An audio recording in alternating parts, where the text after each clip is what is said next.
오늘은 왜 주기도문인가 라는 제목을 가지고 말씀을 나눌 텐데 21세기인 오늘 이 시대를 예수께서 보시고 어떻게 진단을 하실까요?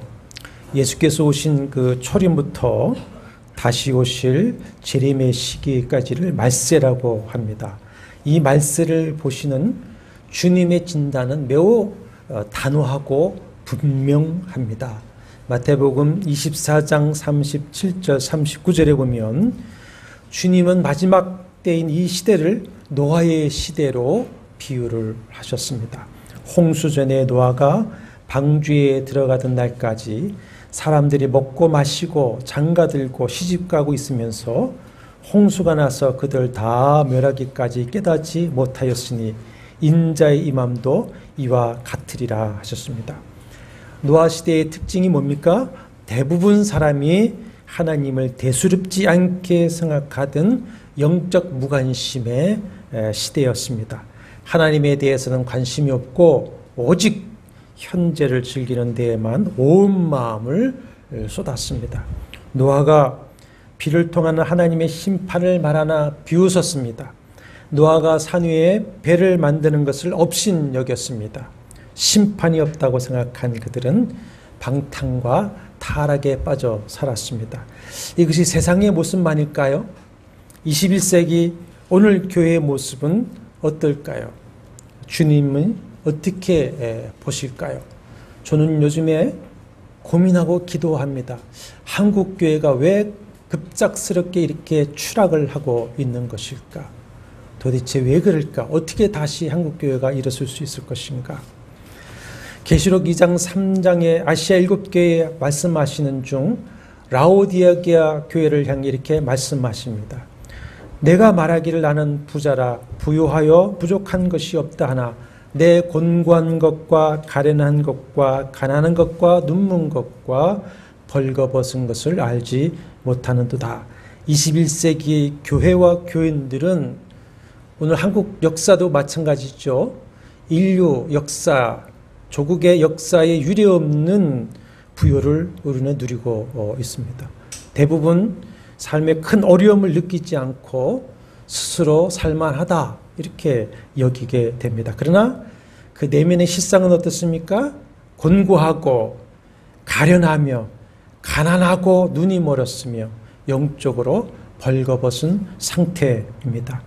시대의 화려함, 부요함, 유토피아적인 소망, 그리고 교회에 팽배하고 있는 기복주의 신앙, 성공주의 번영신앙에 우리 모두가 스스로 속고 있습니다. 그 속에서 풍성한 것 같지만 영적 무관심, 영적 무감각에 빠져서 하나님 앞에서의 자신의 모습을 돌아본다든지 역사의 종말이라든지 자신의 종말을 생각지 아니하고 하나님 앞에 서는 날을 생각지 않고 받을 심판을 생각지 않고 살아가고 있습니다.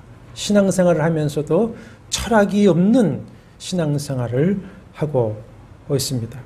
이렇게 살다가는 노아 시대의 사람들이 갑자기 닥친 그 홍수의 심판을 받고 말았듯이 호련히 임하는 그 시대의 강림으로 인한 역사의 종말의 심판, 또 우리의 개개인에게 닥치는 개인의 죽음을 통한 심판 앞에 서게 될 것입니다. 그러면 현대판 노아의 시대에 살아가고 있는 우리가 어떻게 살아가 하겠습니까? 어떻게 하는 것이 성도로서 하나님 앞에 제대로 사는 것이 되겠습니까? 그건 아주 또한 단순합니다. 심플합니다. 복잡할 것이 하나도 없습니다. 창세기 6장 9절에 보면 노아는 의인이요 당대의 완전한 자라 그는 하나님과 동행하였다 했습니다. 노아가 전혀 죄가 없기 때문에 하나님이 의인이요 완전한 자라고 하시는 겁니까? 그렇지 않습니다. 노아가 하나님과 동행하는 자였기 때문에 하나님 보시기에 어떻습니까? 의인이다. 완전한 자다라는 것이고, 그래서 6장 8절에 창세기 6장 8절에는 노아는 하나님께 은혜를 입었더라. 하나님 은혜를 주셨습니다. 하나님과 동행하는 성도의 삶을 우리는 살아가야만 합니다. 그러기 위해서 무엇을 해야 할까요? 20세기의 유명한 신학자 중에 칼 바르트라고 하는 신학자가 있습니다. 스웨덴 출신인데 독일에서 오랫동안 연구하고 학자인데 이 칼 바르트가 이런 말을 했어요. 만약 우리가 주님께 내가 가장 먼저 무엇을 할까요? 라고 묻는다면 주님은 기도하는 것이라고 대답할 것이다. 뭐 하는 것이다? 기도하는 것이다. 그렇습니다. 기도는 하나님이 인간에게 주신 가장 근본적인 명령입니다. 인간이 하나님께 응답해야 할 가장 본질적인 순종입니다. 그래서 쉬지 말고 기도하라. 명령입니다. 해야만 해야 한다. 한 번은 예수께서 이런 말씀을 하셨어요. 누가복음 28장 8절에 인자가 올 때에 세상에서 믿음을 보겠느냐 하셨습니다. 이 말씀은 누가복음 18장 1절에 항상 기도하고 낙심하지 말아야 할 것을 비유로 말씀하신 그 한 억울한 과부가 하나님도 두려워하지 않고 그래서 사람을 무시하는 한 재판관을 밤낮 찾아가서 원한을 풀어달라 간청해서 그 원한의 문제를 해결을 받았다는 그 이야기를 끝맺으면서 하신 말씀이 있죠. 결론으로 하신 인자가 올 때에 세상에서 믿음을 보겠느냐라고 하시는데 그 시작은 뭘 말씀하신 거죠? 기도죠. 기도. 그러니까 말세에 믿음으로 지속적인 기도 생활을 하는 자를 찾아볼 수가 있겠느냐. 이 말씀은 주님은 곧 누구를 찾으신다는 겁니까? 이 말세 시대에 뭐하는 성도를 찾으십니까? 기도하는 성도를 찾으신다.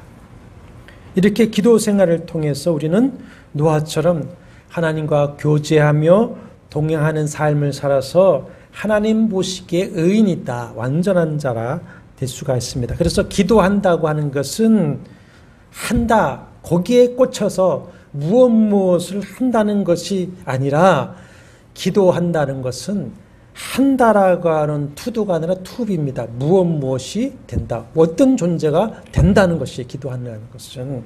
기도는 내가 어떤 행동을 하는 것이 이전에 내가 어떤 존재가 되느냐. 그거예요, 기도가. 이렇게 기도는 본질입니다. 성도의 본질이고 동시에 교회의 본질입니다. 로마서 12장 우리가 강론하면서 우리 성도 개개인은 성령이 거하시는 하나님의 뭐다? 성전이다. 그리고 부름받은 우리는 하나님의 살아있는 교회다 그랬습니다. 그래서 영적 예배자로 살아야 한다. 교회로 살아야 한다 말씀했습니다. 교회를 말할 때 정의가 많이 있습니다만은 교회가 무엇인지에 대해서 성전이 무엇인지에 대해서 예수께서 하신 말씀이 있습니다. 예루살렘 성전 안에서 매매하는 모든 사람을 다 내어 쫓으시고 판매 상자를 뒤엎어 주시고 모든 짐승들을 다 내어 쫓으시고는 뭐라고 하십니까? 내 집은 만민이 뭐하는 집이다? 기도하는 집이다. 칭함을 받으리라고 하지 않았느냐? 너희는 강도의 소굴을 만들었도다. 자, 구약 성전이 이 땅에 성육신하신 예수 그리스도로 살아있는 성전으로 성취되었고 이제는 예수 그리스도의 영이 거하시는 성도가 뭐가 됐습니까? 성전이 되었습니다. 아멘이시죠? 네.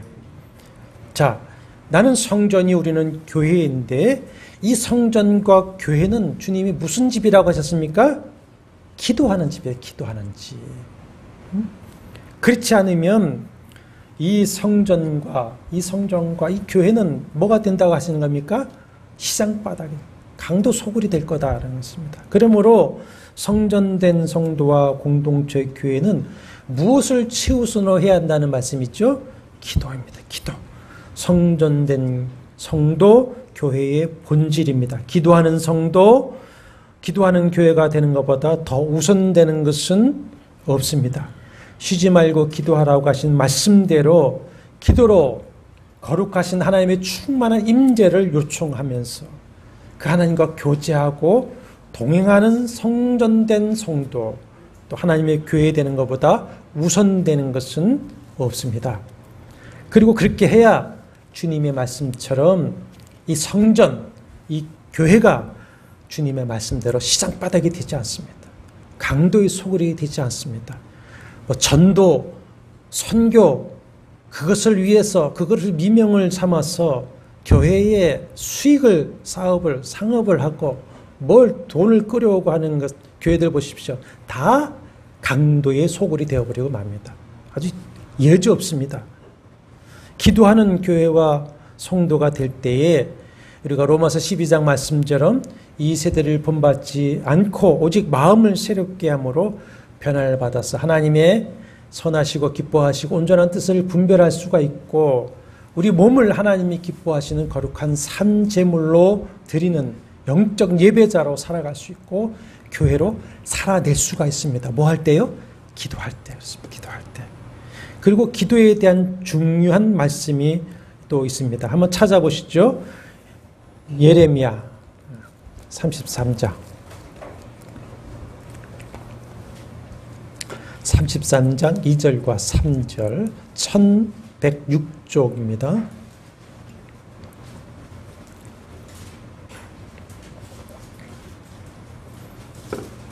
예레미야가 아직 시위대 뜰에 갇혔을 때 여호와의 말씀이 그에게 두 번째 임하니라 이르시되 2절과 3절 이 일을 행하는 여호와 그것을 만들어 성취하시는 여호와 그의 이름을 여호와라고 하는 이가 이와 같이 이르시다.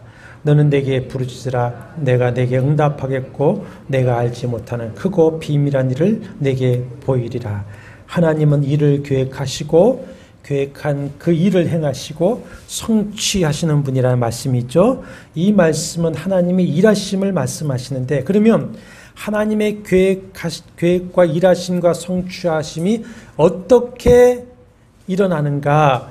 그 은혜의 방편으로 제시하신 것이 뭡니까? 3절이죠. 너는 내게 뭐하라? 부르짖으라. 내가 내게 응답하겠고 내가 알지 못하는 그 은밀한 일을 보이리라. 기도하는 것이라고 말씀을 하고 있어요. 이렇게 기도는 하나님의 뜻이 성된 우리 자신과 우리 교회와 그리고 이 땅에 이루어지게 하기 위해서 주신 은혜의 방편입니다. 방편. 그러므로 어떤 성도가 되어야 하고 어떤 교회가 되어야 하겠습니까? 쉬지 않고 기도하는 성도, 늘 깨어서 성령으로 기도하는 교회가 되어야 될 줄로 믿습니다. 기도로 살아가야 됩니다. 삶 속에 기도가 살아 있어야 됩니다. 기도가 삶이 되어야 됩니다. 아멘이십니까? 근데 여기에 또 문제가 있습니다. 이렇게 중요한 것이 기도이고 기도 생활인데 실상은 어떻습니까? 대부분 많은 교회는 기도 없이 살아가고 있습니다. 겨우 주일 예배에 참여해서 예배 순서에 따라 기도하는 것이 전부인 분도 많이 있습니다. 여러분, 새와 비행기가 날기 위해서는 중력을 이기고 날아올라야 하죠. 마찬가지로 육체의 소욕이라고 하는 중력, 타락하고 부패하고 연약한 인간의 본성을 이겨야만이 기도의 날개를 펼치고 기도할 수가 있습니다. 근데 막상 기도하려고 해도 무엇을 또 어떻게 기도해야 할 것인지 알지 못하는 것이고 또 어렵고 힘든 상황에 놓였을 때에는 그저 기도는 해야 되겠는데 막막한 마음만 들게 됩니다. 이것이 인간의 뭡니까? 연약함이죠. 연약함. 이렇게 중요한 것이 기도이기 때문에 로마서 8장 26절 27절 성령께서 우리의 연약함을 도와주시되 특별히 뭘 도와주신다고 말씀했습니까? 기도를 도와주신다. 우리의 기도를 도와주시고 또 친히 말할 수 없는 탄식으로 친히 우리를 위하여 간구해 주신다 했습니다. 그래서 유다서 1장 20절에 성령으로 기도하라 하셨어요. 에베소 6장 18절에 항상 성령 안에서 기도하고 이를 위하여 깨어 구하기를 항상 힘쓰라 말씀을 하셨습니다. 이제 또 계속 말씀이 되겠습니다만 이 주기도문을 가르쳐 주신 이유가 제자들이 기도를 하고 싶은데 뭘 어떻게 기도해야 될지 모르니까 좀 기도를 가르쳐 주십시오. 그 요청에 답을 한 것이 주기도문이지 않습니까? 그러니까 무엇을 어떻게 기도해야 할지 모를 때에 주님이 가르쳐 주신 이 기도문은 그대로 기도의 가이드가 되는 기도문입니다. 기도의 가이드. 그리고 기도 그 자체가 되는 기도문이죠. 초대교회의 교부라고 하는 것은 사도, 속사도, 그 다음에 교부죠. 교부 터툴리안이라고 하는 사람은 이런 말을 했습니다. 모든 복음의 요약이고 주기도문은 기도 중에 정수이며 기도를 가리키는 기도다 했고, 종교개혁자 마틴 루터는 기도의 알파벳이다 그랬습니다. 그래서 정말 우리가 어떤 기도를 할지 막막하고 모를 때에는 그냥 뭐로 기도하면 됩니까? 주기도문으로 기도하면 주기도문 내용상의 모든 것이 다 포괄되어 있기 때문에 기도가 그대로 되는 것이죠. 그러니까 주기도문은 기도의 모범이고 기도의 정답이고 기도 그 자체입니다. 그런데 자, 마틴 루터가 주기도문을 기도의 알파벳이라고 했는데 또 이런 말을 하기를, 주기도문은 기도의 순교자다. 기도의 순교자다. 그래서 주기도문은 매 예배 시간마다 교인들에게 순교를 당한다. 이런 말을 하게 됩니다. 주기도문이 왜 매일 매 예배 시간에 교인들에게 죽임을 당하는 것일까? 왜 그랬느냐? 주기도문이, 우리도 예배 시간에 우리의 공동기도를 드렸죠? 주기도문 할 때에 이게 무슨 뜻인지 이해도 못하고, 그죠? 그야말로 주문적인 외우는 기도가 되었고, 기도하면서도 전혀 기도의 내용처럼 살아가지 않기 때문에 주기도문은 매일매일 순교당한다는 말이에요. 순교당한다. 신행일치가 안 되기 때문에 그렇다고 하는 것이죠. 그러나 우리가 정말 주님이 가르치신 기도문의 정확하고 깊은 내용을 이해하고 우리의 중심으로 기도하며 실천한다고 한다면 예레미야 33장 2절의 말씀처럼 일하시는 여호와, 그것을 만들어 성취하신 여호와의 은혜의 역사하심이 내 중심에서부터 내 삶에, 그리고 기도하는 우리를 통해서 이 땅에 일어나게 될 것을 믿으시기를 바랍니다. 그래서 주기도문은 우리가 오늘을 힘있게 살아갈 수 있게 하는 하나님의 능력이 되는 것이고요. 그리고 주기도문은 내일의 삶의 방향을 또 알려주는 나침판이 되는 것이고, 우리의 모든 삶의 영역과 세계에 하나님의 뜻을 이루어 가시는 하나님의 권세와 능력이 되는 것이 뭡니까? 주기도문입니다. 이렇게 중요한 것이 주님이 가르치신 주기도문이에요. 실은 지금 수요 예배 시간에 마태복음을 강론하면서 지난달에 주기도문을 나누었습니다. 근데 이번에 제가 주기도문을 이제 강론을 하면서 제 자신이 영적 힘을 얻었어요. 응답을 얻었어요. 마음의 자유와 치유를 얻었어요. 그래서 몇 주간 기도하면서 이것을 주일날 우리 온 교회와 함께 나눴으면 좋겠다. 기도하다가 이제 마음을 굳히게 됐죠. 그러므로 몇 시간 주기도문에 대해서 깊이 이해하고 함께 기도하면서 우리의 기도의 영성을 다시 쌓고 세워나가고, 우리가 함께 제가 누렸던 그런 영적인 힘, 또 응답, 치유, 자유함의 은혜를 함께 누리는 시간이 되었으면 좋겠습니다. 그러면 예수께서 이 주기도문을 어떻게 해서 가르쳐 주시게 되었습니까? 마태복음 오늘 6장의 순서에 따르면 5절 이하에 바른 기도관과 자세에 대해서 말씀하신 후 이제 기도의 모범으로 가르쳐 주신 것으로 나오는데, 누가복음 11장 1절 이하에 보면은 주기도문을 가르쳐 주신 그 기록이 나오는데, 누가복음에는 1절에 보면은 예수께서 한 곳에서 기도하시고 마치심에 제자 중 하나가 주여, 요한이 자기 제자들에게 기도를 가르친 것과 같이 우리에게도 가르쳐 주옵소서, 이렇게 요청을 하는 것에 답을 하는 내용이 나옵니다.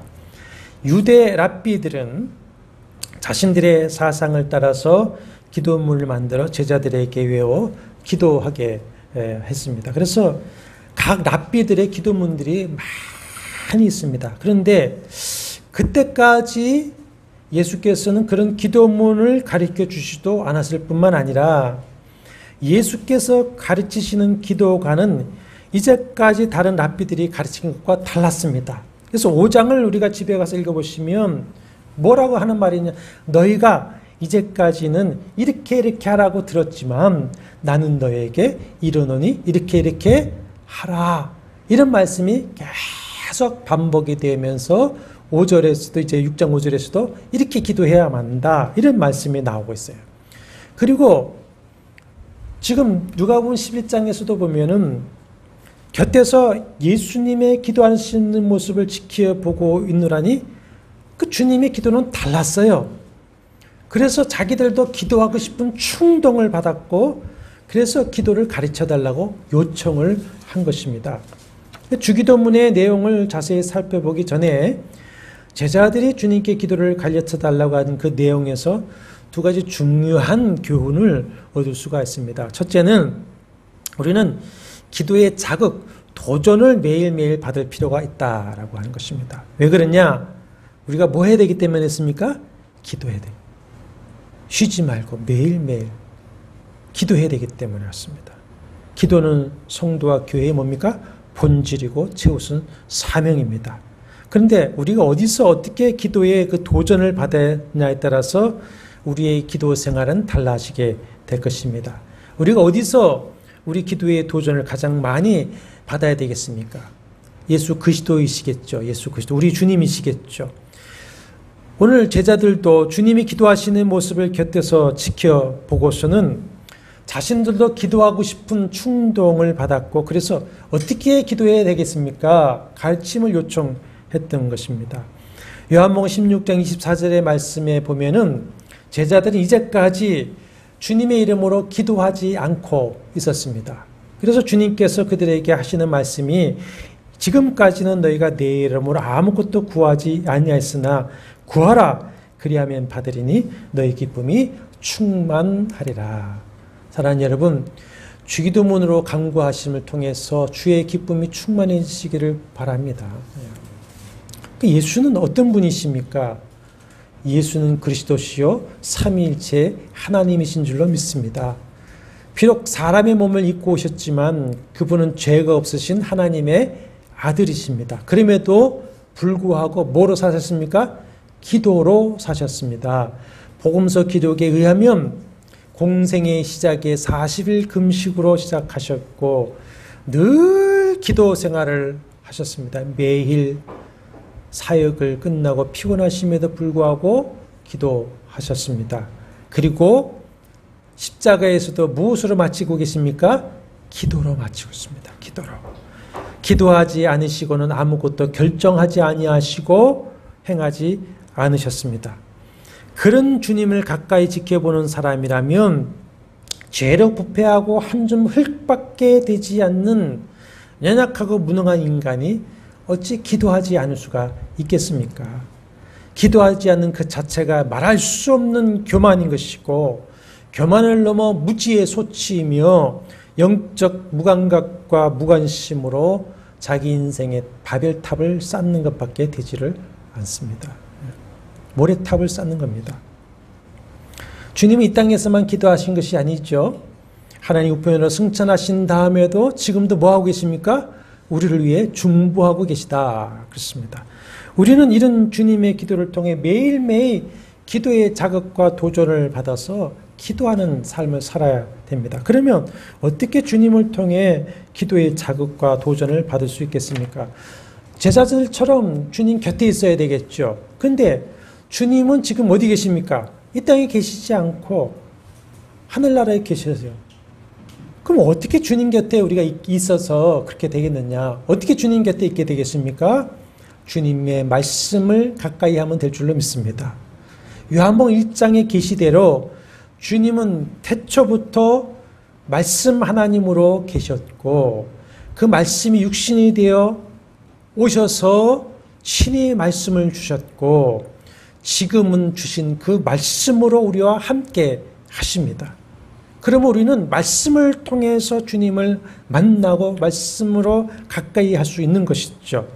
이 말씀을 살아계신 주님의 말씀이고 말씀 자체가 살아있기 때문에 우리가 이 말씀을 주님의 말씀이요 살아계신 하나님의 말씀으로 믿고 겸손하게 받아들이면 히브리서 4장 12절 하나님의 말씀은 살아있고 활력이 있어 파워풀 했어요. 파워풀. 능력이 있어서 내 안에 살아 역사하는 능력이 됩니다.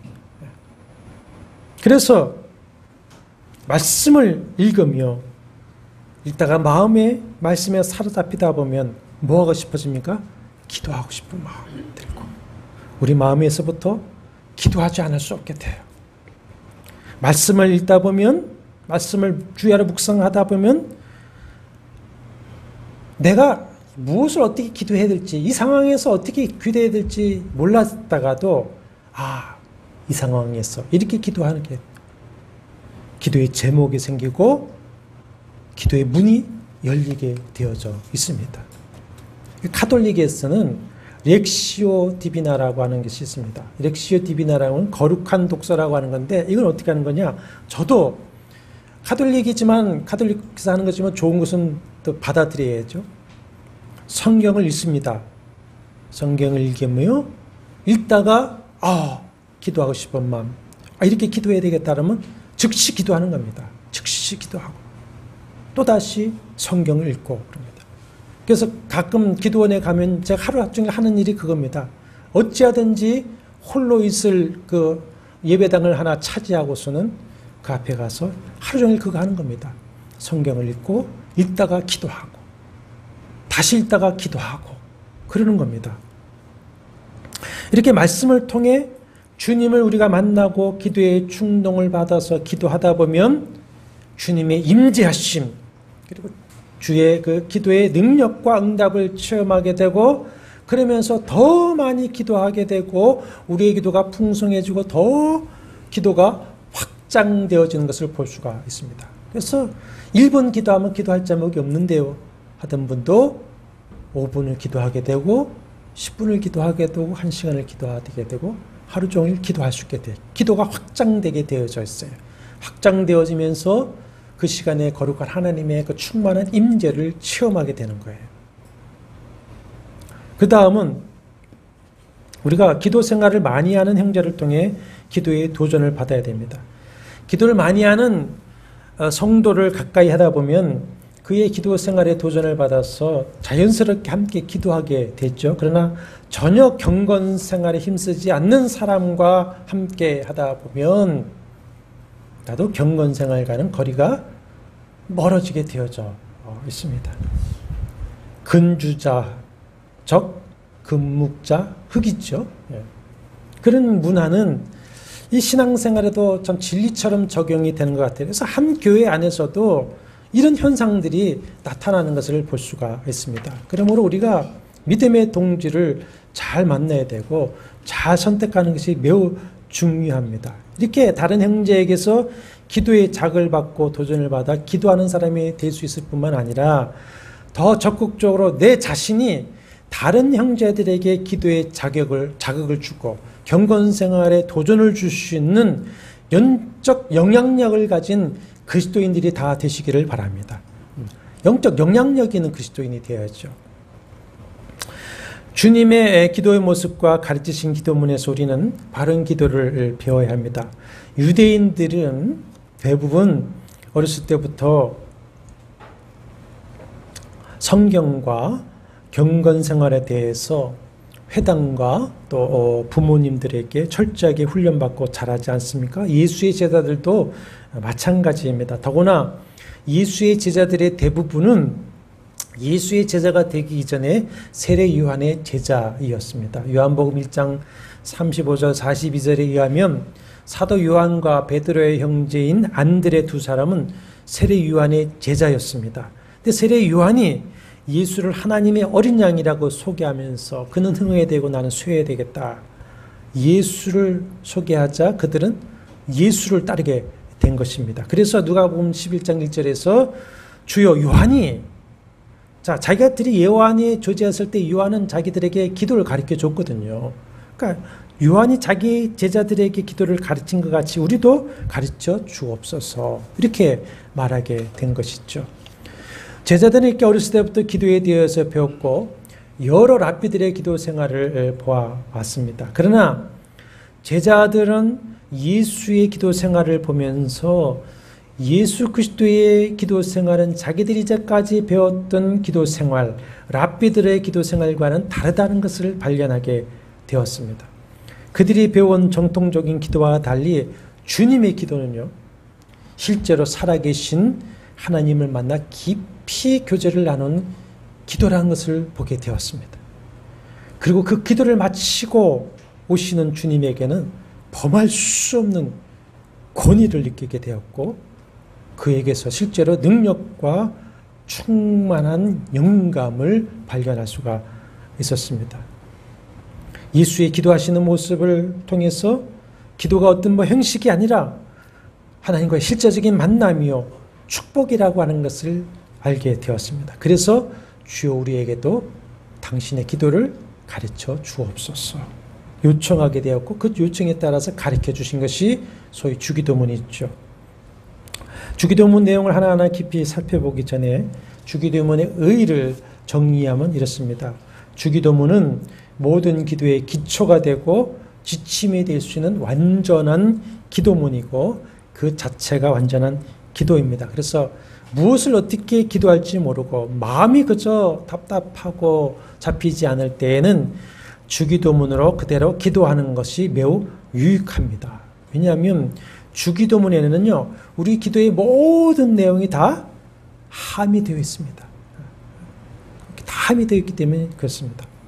주기도문은 하나님과 우리의 관계를 바르게 가르쳐 주어서 우리가 바른 기도의 자세로 기도할 수 있게 잘못 기도하지 않도록 해줍니다. 자, 7절을 보시면 또 기도할 때 이방인과 같이 중언부언하지 말라.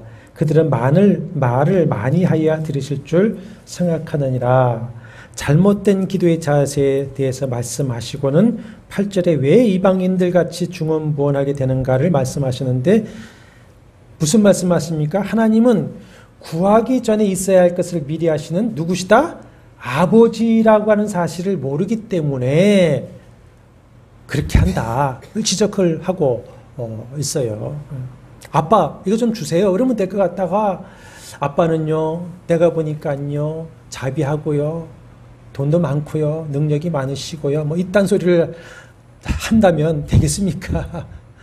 아버지가 어떤 분이라고 안다면 뭐 하겠습니까? 아빠 좀 주세요. 중언부언하지 않게 됩니다.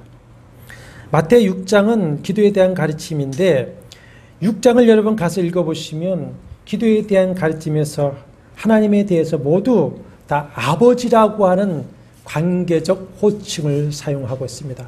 하나님은 너희 아버지시다. 내 아버지시다. 하늘에 계신 우리 아버지시다. 너희 하늘 아버지시다. 그래서 주기도문의 첫 번째 가르침이 뭡니까? 이 하나님과의 관계 문제를 다루고 있습니다. 또 주기도문을 통해서 하나님의 뜻이 무엇인지 어디에 있는지 가르쳐 주시고 그래서 우리가 궁극적으로 먼저 관심을 쏟아 구하고 이루어야 할 일이 무엇인지 기도의 우선순위가 무엇인지 우리에게 가르쳐 주십니다. 또한 우리는 주기도문을 통해서 기도의 궁극적인 목적이 뭐냐? 하나님을 영화롭게 하는 것이다. 우리의 유익을 구하는 것이 아니라 하나님을 영화롭게 하는 것이 목적이다. 그래서 주기도는 죽이는 기도다. 무슨 기도예요? 주기도는 무슨 기도? 죽이는 기도. 뭘 죽입니까? 네, 탐심과 정욕을 죽이고 하나님의 나라와 의를 구하고 하나님을 영화롭게 하는 기도가 된다. 것이죠. 다시 정리하면 주기도문은 성도인 우리가 무엇을 어떻게 기도하는 것이 바른 기도인가를 가르쳐 주시고 이 기도를 빼대로 살을 붙여서 얼마든지 많은 우리 자신의 기도를 할 수 있게 하려고 가르쳐 주신 것이죠. 이 기도를 통해서 살아계신 하나님 아버지와 교제하고 동행함을 삶을 살아가는 것을 가르쳐 주신 것이 주기도문입니다. 다른 종교 로마 카톨릭에서는 수많은 기도문이 있죠. 그렇죠? 카톨릭 교회도 가면은 다 기도문이 있습니다. 그 기도문대로 기도문을 외웁니다. 근데 성경적 바른 신앙관을 가진 개신교회는 예수 그리스도께서 친히 가르쳐 주신 이 주 기도문 밖에는 기도문이 더 없습니다. 없습니다. 그만큼 주 기도문은 소중한 것이고 주 기도문은 생명이라고 하는 것이죠. 우리가 이 생명과 같은 기도문의 뜻을 바로 이해하고 진실한 마음으로 믿음으로 기도할 때에 우리는 이 기도를 통해서 누구에게 나갑니까? 하나님 아버지에게 나가서 하나님과 교제하고 동행하며 하나님께서 일하시고 성취하시는 그 하나님께서 우리의 심령과 삶 속에서 이 땅에 향하신 당신의 계획을 일하시고 성취해 나가시는 그 하나님의 일하심을 체험하게 될 것을 여러분 믿으시길 바랍니다. 그래서 앞으로 몇 시간 우리 주기도문을 배우면서 이 은혜를 함께 체험하게 되기를 바라고요. 무엇보다도 기도를 배우고 아는 것에서 그치는 것이 아니라 기도하는 성도, 기도가 충만한 교회가 되는 기회가 되기를 바랍니다. 그래서 성전된 우리 한 사람 한 사람, 그리고 하나님의 교회된 우리 교회가 하나님의 임재로 충만해지고 하나님의 일하심의 그 놀라운 것을 체험하는 그런 축복된 성도요 교회가 되는 시간이 되기를 바랍니다. 주님, 때로는 너무나 답답한 마음에 어떻게 기도해야 될지 모를 때가 있습니다. 우리를 연약함을 도와주시는 성령 하나님, 이때에 기도할 수 있도록 우리에게 힘과 은혜를 더하여 주시고 우리의 기도의 제목을 인도하여 주시옵소서. 주기도문을 통해서 살아계신 하나님께 나아가고 하나님의 충만한 임재를 체험하며 계획하시고 일하여 성취하시는 그 여호와의 충만하신 은혜를 체험하고 살아갈 수 있는 성전된 하나님의 성도, 교회된 모든 성도들이 다 될 수 있도록 성령님 붙들어 주옵소서.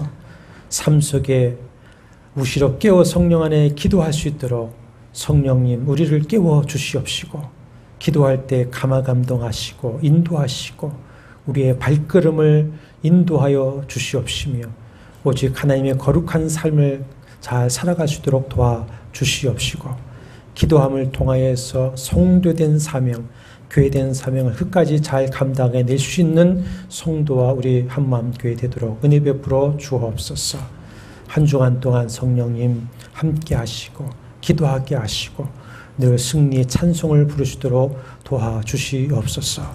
예수님의 이름으로 간절히 기도하옵나이다. 아멘.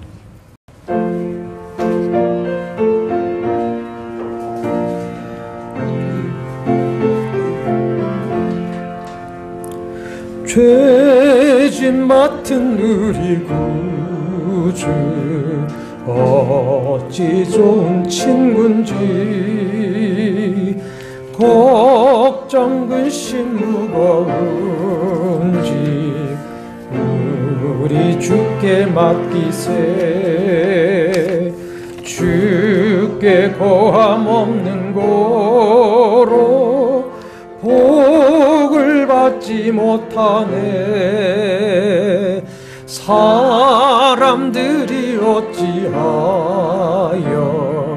아랠 줄을 모를까. 시험 걱정 모든 괴로움 없는 사람 누군가. 부질없이 낙심 말고 기도드려 아뢰세. 이런 진실하신 친구 찾아볼 수 있을까. 우리 약함 아시오니 어찌 아니하릴까. 근심 걱정 무거운지 아니 진자 누군가. 피난처는 우리 예수 주께 주께 기도드리세. 세상 친구 멸시하고 너를 조롱하여도 예수 품에 안기어서 참된 위로 받겠네. 아멘. 예배 후에 8월 사역위원회가 있습니다. 이제 평안한 마음으로 세상에 들어가십시오. 선한 일에 용기를 가지시며 악을 악으로 갚지 마십시오. 항상 연약한 자를 도우시며 병든 자를 찾아보시며 곤란당한 이웃을 위로하십시오. 모든 사람을 존경하시며 주님께 봉사하고 주님을 사랑하십시오. 모든 일에 믿음과 사랑으로 행하시며 어떤 일에도 소망을 포기하지 마십시오. 그리고 거룩한 성령께 순종하며 기쁨과 감사의 생활을 해 나가십시오. 우리 하나님 아버지는 여러분을 항상 도와주실 것입니다. 주 예수 그리스도의 은혜와 하나님의 사랑과 성령의 교통하심이 너희 무리와 함께 있을지어다. 아멘.